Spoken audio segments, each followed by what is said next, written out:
Assalamualaikum warahmatullahi wabarakatuh. Innal hamdalillah nahmaduhu wa nasta'inuhu wa nastaghfiruh wa na'udzu billahi min shururi anfusina wa min sayyiati a'malina. May yahdihillahu fala mudhillalah wa may yudlilhu fala hadiyalah.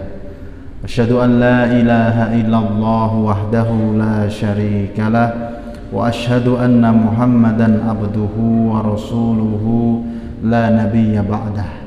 Allahumma salli wa sallim wa barik ala hadan nabiyyil karim wa ala alihi wa sahabatihi wa man tabi'ahum bi ihsanin ila yaumiddin, amma ba'd. Allahumma ahyina ala sunnatihi wa amitna ala millatihi wa hsyurna fi zumratihi ma'alladina an'amta alaihim minan nabiyyina was-siddiqin wa syuhada'i was-salihin wa hasuna ulaika rafiqa. Alhamdulillah, Bapak, Ibu, dan jamaah sekalian yang dimuliakan Allah Subhanahu wa taala, para sesepuh, para ustadz yang kita tunggu nasihat dan fatwanya. Marilah kita kembali bersyukur hanya kehadirat Allah Subhanahu wa taala, karena telah dimudahkan langkah kita, diringankan hati kita untuk hadir kembali di Masjid Agung Surakarta ini dalam rangka menjalankan ketaatan dan kebaikan.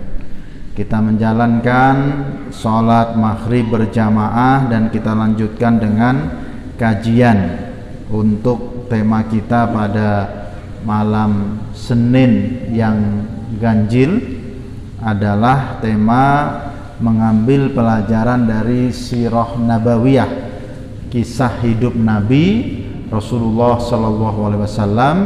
Kita ambil dari kitab Rahiqul Maktum yang ditulis oleh Syekh Safiyur Rahman Al-Mubarakfuri. Salawat dan salam marilah senantiasa kita sampaikan, kita doakan semoga senantiasa tercurah kepada Nabi junjungan kita Nabi Muhammad Sallallahu Alaihi Wasallam, yang kita harapkan syafaat dari beliau di hari kiamat nanti, dan juga tidak lupa kepada keluarga beliau, kepada para sahabat ridwanullah alaihim, dan seluruh pengikut risalahnya, seluruh umat Islam yang istiqomah mengikuti risalah Islam hingga hari akhir nanti. Alhamdulillah, kita akan lanjutkan bahasan kita masih tentang peristiwa yang melingkupi sebelum Rasulullah SAW berhijrah ke Madinah. Jadi, atau bahkan ini sebelum Isra Mi'raj, setelah beliau berdakwah di Taif dan belum berhasil. Itu adalah bulan Syawal tahun 10 pasca kenabian. Maka di bulan Dzulqa'dahnya beliau sudah kembali mendakwahi orang-orang Arab yang berhaji ke Mekah. Maka yang kemarin kita bahas adalah bagaimana beliau mendakwahi kabilah-kabilah, dan bahkan ada person-person yang sukses beliau dakwahi. Jadi bukan hanya kalau kabilah, maka relatif belum ada yang secara khusus menerima dakwah Nabi. Yang beliau tawarkan ya belum ada. Tetapi secara person-person, yaitu beberapa tokoh-tokoh atau beberapa sahsiyah itu ada yang beliau dakwahi dan menerima Islam. Kemarin sudah kita bahas sampai sosok yang namanya Suwaid bin Somit dari penduduk Yasrib, yang dia adalah seorang penyair, seorang ahli syair yang kemudian mendengarkan Al-Quran dan tertarik berislam. Sayang sekali beliau ini tidak lama masuk Islamnya, tidak lama kemudian mendakwahkan Islamnya di Madinah, tetapi beliau meninggal wafat ketika ada perang Bu'as, perang saudara di Madinah antara Khazraj dan Aus yang terjadi pada tahun itu juga, yaitu pada tahun 10 setelah kenabian. Nah, kemudian siapa lagi yang dituliskan di dalam kitab ini? Orang-orang yang tergerak menerima dakwah Nabi yang bukan dari Mekah, ya, yang mereka datang dari luar secara khusus mendatangi Mekah dan kemudian mendengarkan dakwah Nabi. Ada namanya Iyas bin Mu'ad, kana gulaman hadasan min sukani Yasrib. Kalau ini masih muda orangnya, dia anak muda. Qadima fi wafdin minal Aus ja'u yaltamisuna al-hilf min Quraisy ala qaumihim min Khazraj wa dhalika qabilu harbu Bu'as fi awailis sanah 11 minan nubuwah. Jadi Iyas bin Mu'ad ini seorang pemuda dari Madinah yang datang ke Mekah sebagai utusan kaumnya, jadi rombongan. Dalam rangka apa? Dia dari suku Aus yang ingin mencari dukungan, mencari sekutu. Atas siapa? Atas suku Khazraj. Jadi tadi sudah diceritakan ya bahwa Suwaid bin Somit ini orang Madinah, dia berislam. Ketika berislam sebentar, di Madinah ada peperangan. Ada peperangan yang disebut dengan Harbun Bu'as. Itu adalah perang saudara antara suku Aus dan Khazraj di Madinah. Sebenarnya potensi peperangannya sudah bertahun-tahun ada, bahkan berpuluh-puluh tahun. Tetapi ketika itu terjadi juga pada tahun 10 setelah kenabian.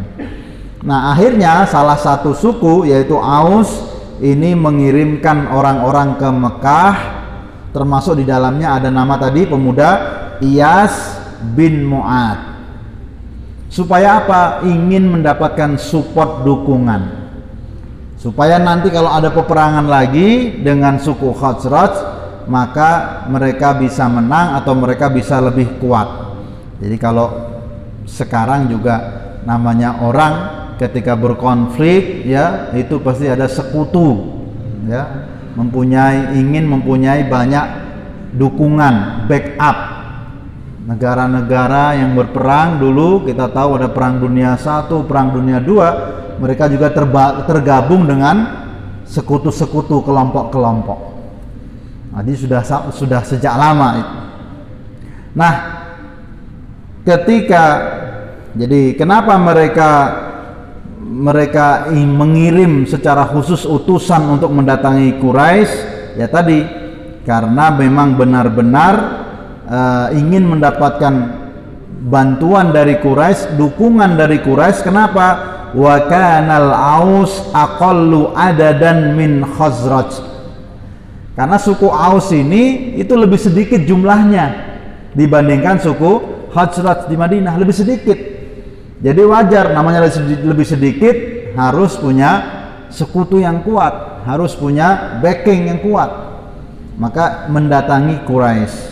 Falamma alima Rasulullah sallallahu alaihi wasallam bimuqaddamihim ja'ahum fajalasa ilaihim. Nah, Rasulullah sallallahu alaihi wasallam melihat ini tentu sebagai sebuah peluang dalam berdakwah. Beliau setiap kali ada kesempatan ingin memperkenalkan Islam. Maka ketika mendengar ada utusan Aus dari Madinah, yaitu waktu itu namanya masih Yasrib, ke Makkah, maka segera mendatangi. Didatangi oleh Rasulullah sallallahu alaihi wasallam, beliau fajalasa ilaihim, duduk di hadapan mereka, kemudian menawarkan, hal lakum fi khairin mimma ji'tum lahu.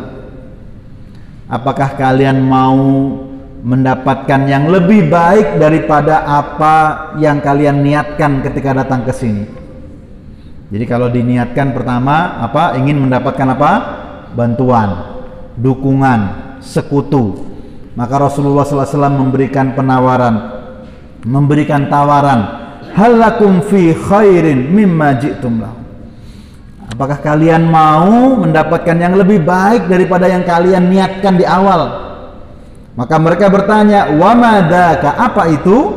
Lalu Rasulullah SAW mendakwahkan Islam dengan mengatakan, ana Rasulullah ba'asani ilal ibad ad'uhum ila an ya'budullaha wa la yusyriku bihi syai'an wa anzala alayyal kitab. Aku ini adalah Rasulullah, utusan Allah. Dia mengutusku kepada hamba-hambanya, dan aku mengajak mereka untuk menyembah Allah dan tidak menyekutukannya dengan sesuatu pun. Dan dia menurunkan kepadaku Alkitab. Summa dzakara lahumul Islam wa tala alaihimul Quran. Kemudian Rasulullah SAW menyebutkan, mendakwahkan tentang Islam, dan tentu membacakan kepada mereka Al-Quran. Nah, ini pemuda ini, faqala Iyas bin Mu'ad, paling bersemangat ketika Rasulullah mendakwahi ini. Dia mengatakan, ay qaumin hada wallahi khairun mimma ji'tum lahu. Wahai kaumku, ini demi Allah lebih baik daripada apa yang kita datang untuknya. Karena pertama mereka hanya ingin sekedar mendapatkan bantuan, mendapatkan dukungan. Lah ini justru mendapatkan hidayah. Mendapatkan, kalau mereka awalnya datang ke Madinah untuk mencari bantuan dalam rangka kemenangan dunia karena permusuhan dengan suku Khazraj di Madinah, kalau ini beriman kepada Allah dan Rasulnya, mendapatkan kemenangan dunia dan akhirat, maka lebih baik. Tentu bagi mereka yang menyadari hal ini. Nah, tapi sayangnya Pak, dalam utusan ini ternyata hanya pemuda ini yang bersemangat menerima Islam. Yang lainnya ragu. Jadi hanya Iyas bin Mu'ad yang mengatakan hada wallahi khairun, ini lebih baik dari yang kita niatkan di awal. Maka kemudian disebutkan bahwa ada para utusannya itu yang lain berkomentar juga, bahkan mereka menanggapi dengan apa? Fa'akhadha khufnatan min turab al-batha farama biha wajha Iyas. Nah, Iyas ini kan anak muda. Jadi begitu berkomentar, ya, wah ini lebih baik nih. Ini ada yang lain dari utusannya itu yang sebel, Pak.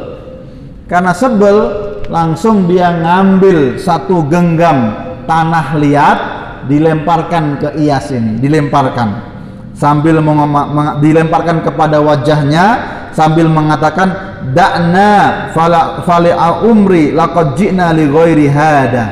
Tinggalkan dia, sudah tinggalkan saja dia. Sungguh kita datang ke sini bukan untuk itu. Jadi kita tidak sedang mencari hidayah, tidak sedang mencari ketemu Rasul, ya, tidak sedang mencari apa, hanya murni mencari dukungan.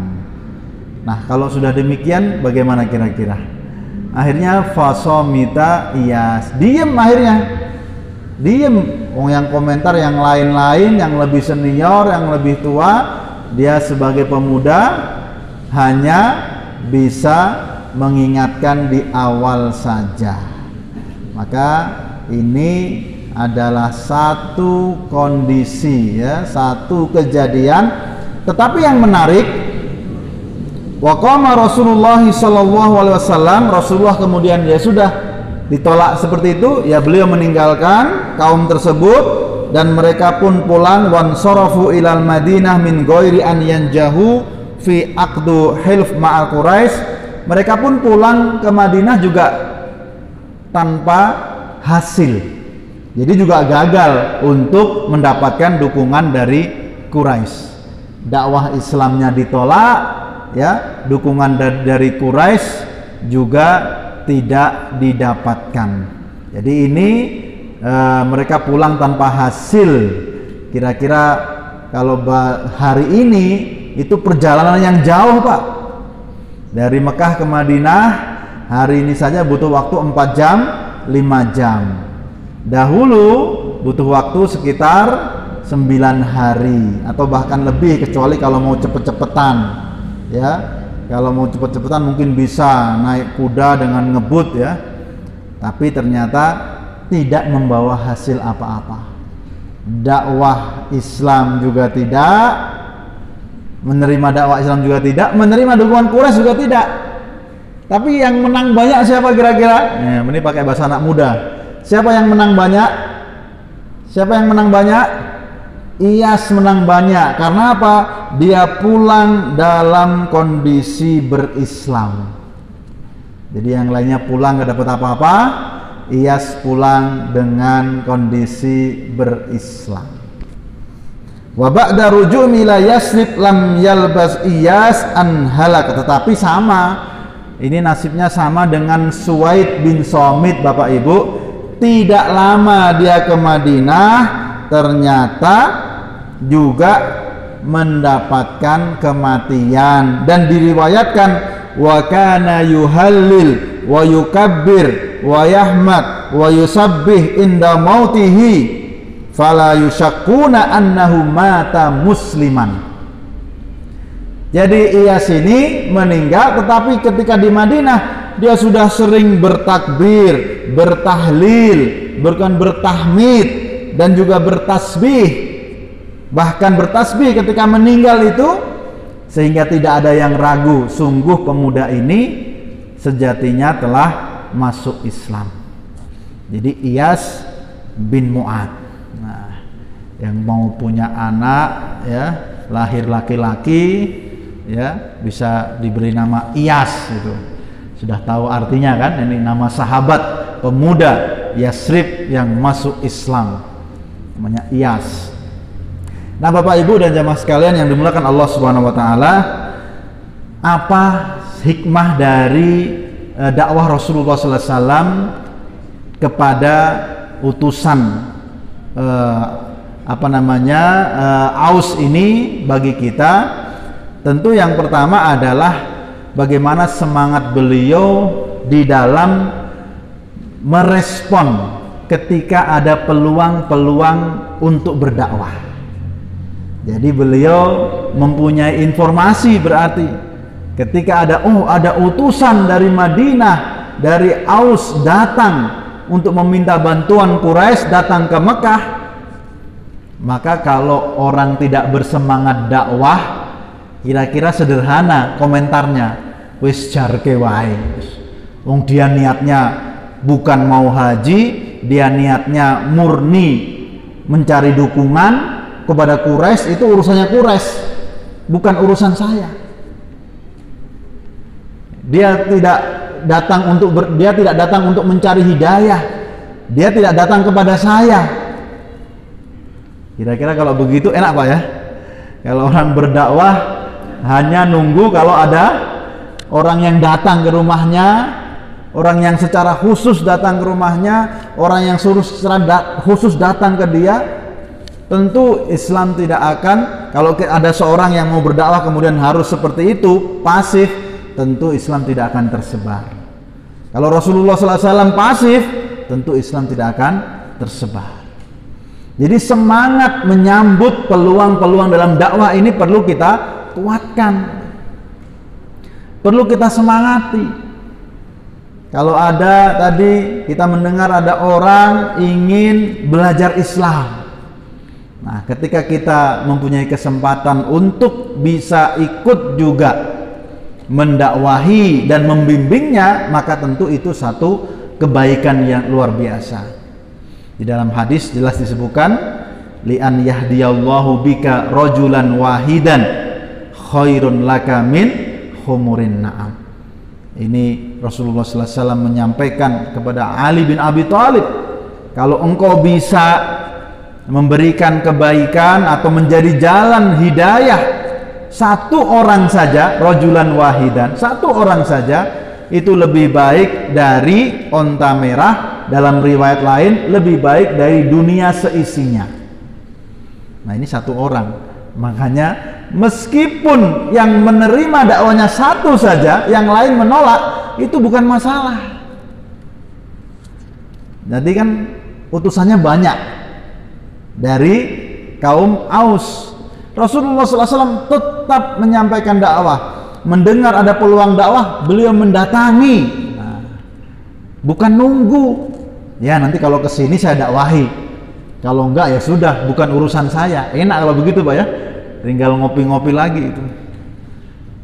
Ternyata beliau yang mendatangi, kemudian mendakwahkan, dan walaupun yang lainnya menolak, ada satu juga yang menerima. Itu kita ingat hadis ini lebih baik dari dunia seisinya.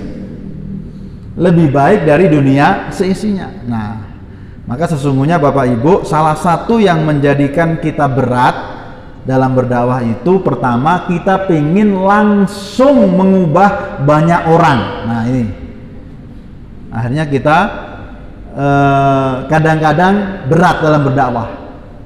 Kalau yang datang sedikit lemes, ya, yang datang sedikit males gitu. Karena kita pengennya ngubah banyak orang saja, sama-sama itu.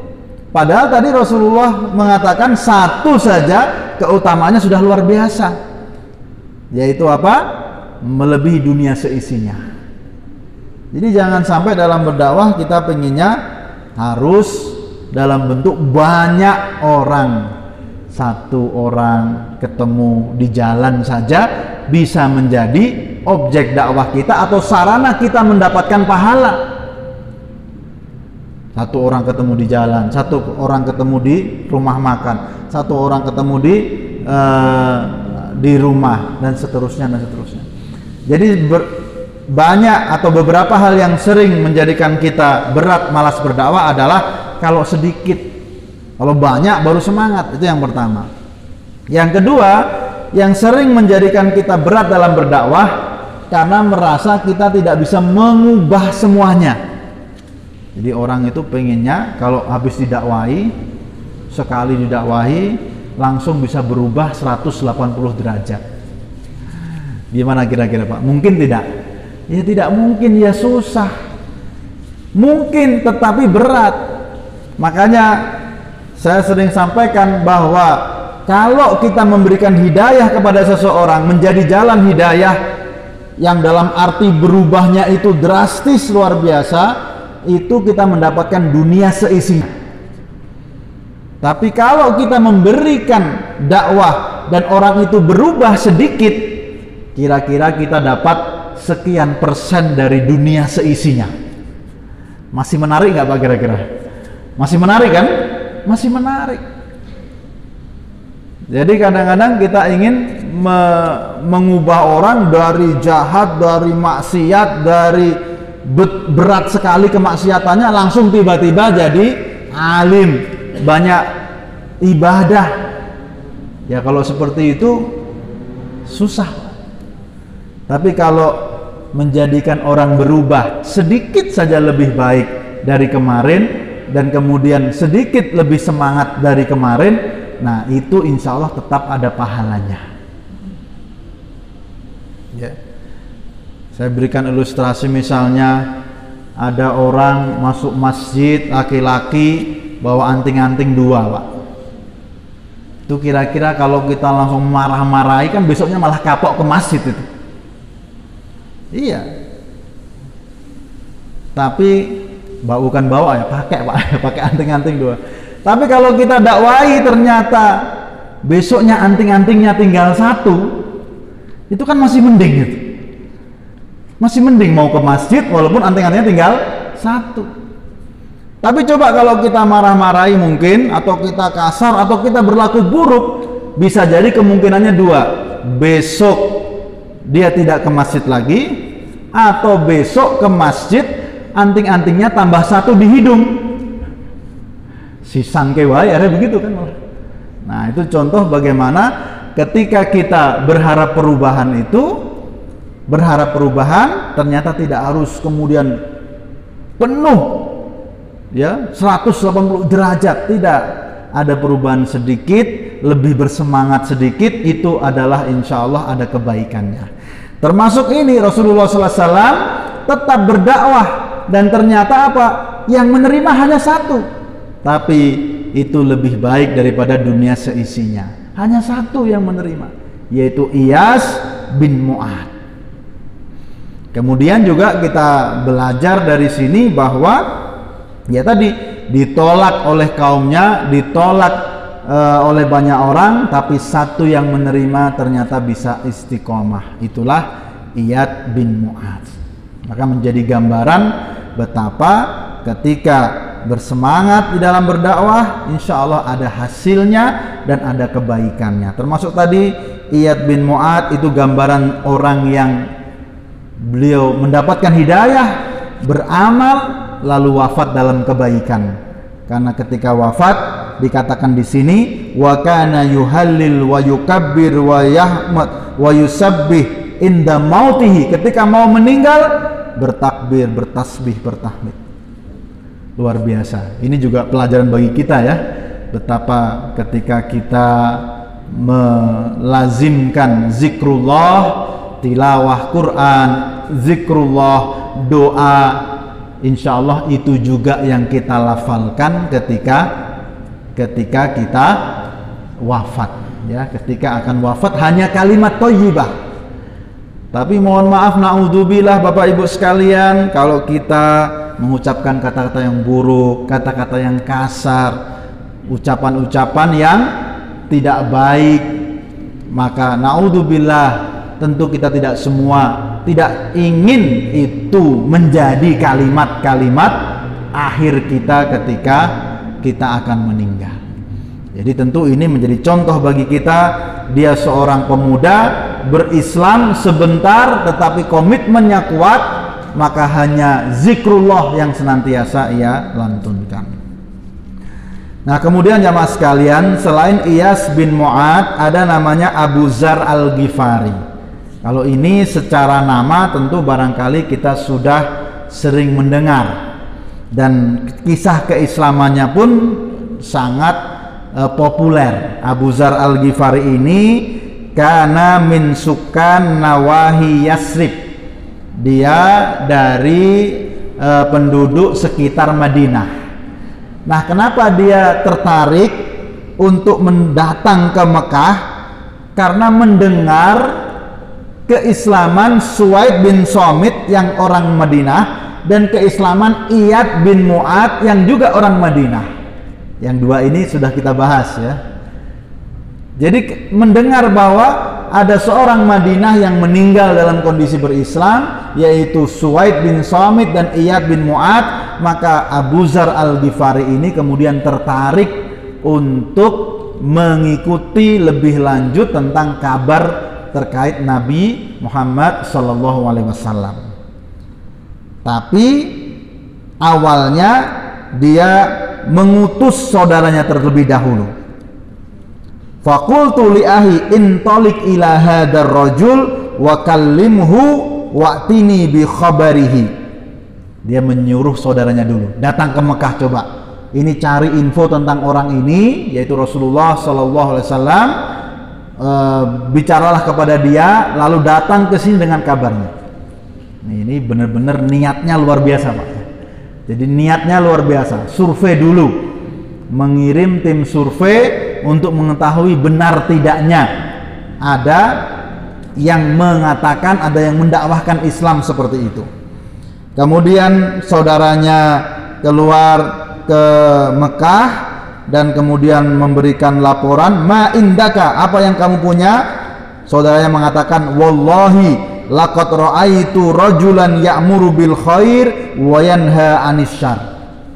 Demi Allah, sungguh aku melihat, ketemu dengan seorang laki-laki yang menyuruh kepada kebaikan dan melarang dari segala keburukan, mencegah dari segala keburukan. Fakultu lahu lam tusfini minal khabar. Nah, ternyata kabar ini tidak cukup baginya. Jadi pertama, dia ingin memastikan kabar itu benar atau tidak. Yang kedua, kabarnya benar, tapi dia tidak puas dengan hanya kabar itu. Berarti ini Abu Dzar Al-Ghifari seorang yang benar-benar ketika ingin mempelajari sesuatu, ingin mengenal sesuatu, itu memastikan sungguh-sungguh, tidak mudah. Berarti tadi pertama dia mengutus orang, benar tidak kabarnya. Yang kedua, kabarnya benar, tapi kok cuma sedikit, nggak puas. Nah, ini penting Pak Bagi. Ini kan bisa kita jadikan inspirasi Pak ya. Kita ini kadang-kadang kalau mendapatkan sesuatu berita tidak memastikan dulu itu kabar benar atau tidak. Apalagi di masa seperti ini yang semua informasi bisa datang dan pergi begitu saja lewat grup WA. Yang ini kalau kita tidak hati-hati kan kita langsung dapat kabar, wah kelihatannya menarik, wah kelihatannya hebat, wah kelihatannya bombastis, langsung kita share lagi. Ini kita kan fitrah kita begitu Pak ya. Kalau ada berita bagus, berita hebat, berita kelihatannya sangat menarik, langsung kita share lagi. Kalau dulu kita cuma dapat berita hanya dari koran, televisi, kalau sekarang dari HP kita banyak berita, dan tentu belum semuanya itu benar. Yang kira-kira ternyata menarik ya langsung kita share, padahal belum tentu benar. Yang kedua, kadang-kadang beritanya juga salah, beritanya tidak lengkap, beritanya benar tapi tidak lengkap, sehingga bisa disalahpahami. Nah, kita belajar sedikit saja dari Abu Dzar Al-Ghifari. Ketika mendengar ada orang mengaku nabi di Mekah, dia langsung pertama meneliti kebenaran, yang keduanya datang sendiri mengecek. Datang ke Mekah, kemudian di sana akhirnya karena sudah 2-3 hari Pak, awalnya 2-3 hari dia diam gitu, sampai kemudian ditanya oleh Ali bin Abi Thalib, barulah kemudian mengaku dia sedang mencari Rasulullah SAW, dipertemukan dan masuk Islam. Nah, hanya saja Abu Dzar ini mempunyai keunikan. Ketika sudah masuk Islam, Rasulullah SAW berpesan, ya Abu Dzar, uktum hadal amr warji ila baladika faida balagaka duhuruna faakbil. Pesannya jelas sebenarnya, wahai Abu Dzar, karena kan Mekah kan kondisinya tidak kondusif. Mekah tentu sangat sensitif kalau ada orang luar masuk Islam dan membawa Islam itu kepada kaumnya, berarti kan akan ada kekuatan Islam dari luar.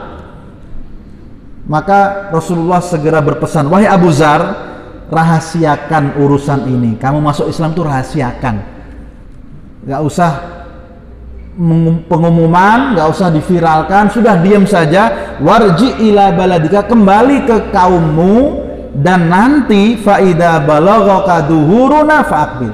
Kalau kamu sudah mendengar kami telah menang, kami telah muncul, dakwah ini telah menang, Islam telah muncul, maka datanglah kembali. Ini jelas Pak. Jadi perintahnya jelas, karena apa? Rasulullah SAW tidak ingin memancing keributan di Mekah, tidak ingin memulai konflik. Tetapi Abu Dzar ini orangnya beda. Sudah dikasih tahu seperti itu, bukannya langsung pulang, tetapi malah mampir di Ka'bah, di Masjidil Haram, membuat pengumuman. Ya ma'syarul Quraisy, wahai segenap orang-orang Quraisy, sungguh asyhadu an la ilaha illallah wa asyhadu anna Muhammadan abduhu wa rasuluh. Malah bikin pengumuman. Wahai orang-orang Quraisy, saksikanlah aku telah berislam, mengucapkan syahadat di hadapan orang-orang Quraisy. Akhirnya apa? Ya dipukuli oleh banyak orang yang tentu mereka sebel ya. Ini orang malah memancing keributan. Dipukuli ya sampai kemudian pingsan ya, atau sampai dalam kondisi yang sangat payah, barulah ada yang mengingatkan. Siapa yang mengingatkan? Dia adalah Abbas bin Muthalib yang mengatakan, Wailakum taqtuluna rajulan min Ghifar. Celaka kalian, wahai orang-orang Quraisy, celaka. Bagaimana mungkin kalian akan membunuh orang dari Ghifar, kampung Ghifar? Wa majjarakum wa mamarrakum ala Ghifar, sementara engkau punya banyak barang dagangan di Ghifar, urusan bisnis di Ghifar, dan engkau juga sering melewati Ghifar kalau sedang perdagangan ke Syam, ke arah utara. Wah, tahu begitu mereka langsung nggak jadi membunuhnya, dibiarkan, ya sudah, tinggalin aja, pingsan. Nah, kemudian dikatakan falamma an asbahatil ghada raja'tu faqultu mislama qultu bil amsi. Nah, masalahnya Abu Dzar Al-Ghifari ini agak kekeh ini. Dia sudah pingsan, sudah ditinggalkan, besoknya bangun, ngulang lagi, datang lagi ke Masjidil Haram dan mengatakan, wahai orang-orang Quraisy, aku telah berislam, bersyahadat lagi di hadapan orang-orang tersebut. Akhirnya dipukulin lagi, Pak, dipukulin lagi, kembali sampai payah. Akhirnya diingatkan, jangan dibunuh, itu orang Ghifar. Akhirnya ditinggalkan, barulah setelah itu dia pulang. Model-model begini kan susah, Pak, ini, Pak, ya, jarang ini model begini, ya. Jadi perlu pendekatan khusus ini. Ada orang yang sudah diberitahu oleh Rasulullah SAW, bersabar. Tolong, dalam berislam itu juga ada fikihnya, ada etikanya, ada adabnya, atau ada strateginya. Ya, sudah dibilang suruh pulang ke kaumnya, dakwah saja di sana, nanti kalau ada kabar kami sudah menang, datang lagi kepada kami. Itu kan sudah enak, Pak. Tapi ternyata Abu Dzar ini model-model mungkin anak muda, ya, yang semangat, kurang puas. Pokoknya ini harus viral dulu. Nah, ini yang penting viral dulu itu. Pokoknya resikonya nanti belakangan. Ya, akhirnya tentu ya dia mendapatkan pengalaman dari situ. Nah, bagi kita tentu ini adalah satu peringatan, pengingatan bahwa dalam berislam pun kita harus bijak. Dalam berislam jangan terbawa hanya emosi dan semangat saja, yang ternyata justru malah bisa merugikan Islam itu sendiri, bahkan mungkin merugikan diri kita dan keluarga kita juga. Jadi Bapak Ibu dan jamaah sekalian, tentu kita semua bersemangat di dalam beribadah, bersemangat di dalam berdakwah, bersemangat dalam mengenalkan Islam, tapi juga kita harus tahu tentu waktu yang tepat, saat yang tepat, kondisi yang bijak, sehingga kita bisa memperkenalkan Islam dengan lebih baik, lebih santun dan mudah diterima oleh orang-orang di sekitar kita. Semoga kita bisa mengambil pelajaran dan semoga kita istiqomah hingga husnul khatimah. Aqulu qawli hadza wa astaghfirullahi li wa lakum innahu huwal ghafurur rahim. Wassalamu alaikum warahmatullahi wabarakatuh.